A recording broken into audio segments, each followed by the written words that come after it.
Medyo na busy nga sa life si ate mo girl, pero ngayon nagbabalik. Pero kahit busy ka sa buhay, wag mo pa rin kakalimutan mag-skincare. Yung toner nga na gamit ko dyan ay yung Dr. Alvin Kojic Acid Micro-Peeling Toner. Nag-swimming nga kami last Sunday, pero hindi naman ako masyadong nangitim. Kasi nga alagang sunscreen. Meron na nga palang tinted sunscreen ng Dr. Alvin na may SPF 50 PA++++.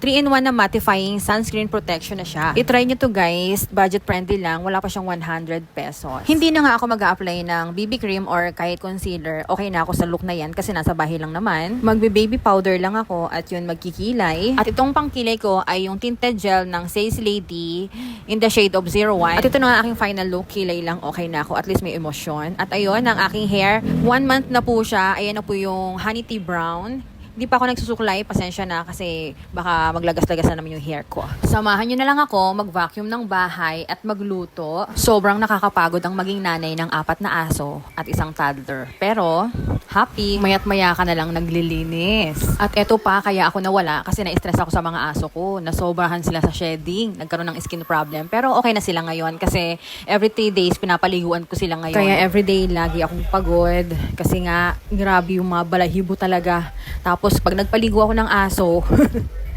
1 oras at kalahati. Tapos yung pagod ko, 1 buong araw. Iba na talaga pag kawarintahin na guys.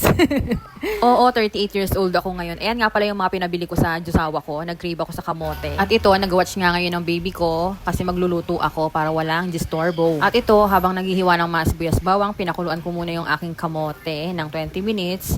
Tapos nagsisi ako bakit ko dyan niluto sa white na kaserola na yan. Tapos pinakain ko muna pala yung mga dogs ko. Kasi nung nahugasan na yung puting kaserola, ayan na siya nangyari. Ano ba yan? Paano ba yan alisin? Pag kinuskus mo, wala na yung white. Nakalimutan ko na madagta pala yung kamote. Dapat pala sa stainless ko yan siya niluto. At ito na nga, nagluluto na ako ng mackerel. Nagigisa na ako ng bawang at sibuyas. Tapos, hinaluan ko na ng carrot kasi mabubulok na yung carrot sa rep namin. Tapos, ayan, lalagyan ko yan lang yan din ng miswa. Nagulat ako sa laman ng mackerel. Ang daming laman. At ayun, nilagyan ko na yan ng tubig. 3 basong tubig. Tapos yung patola. Tapos ay ang miswa.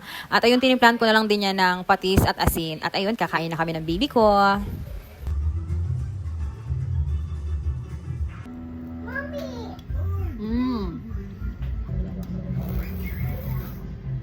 Eat that.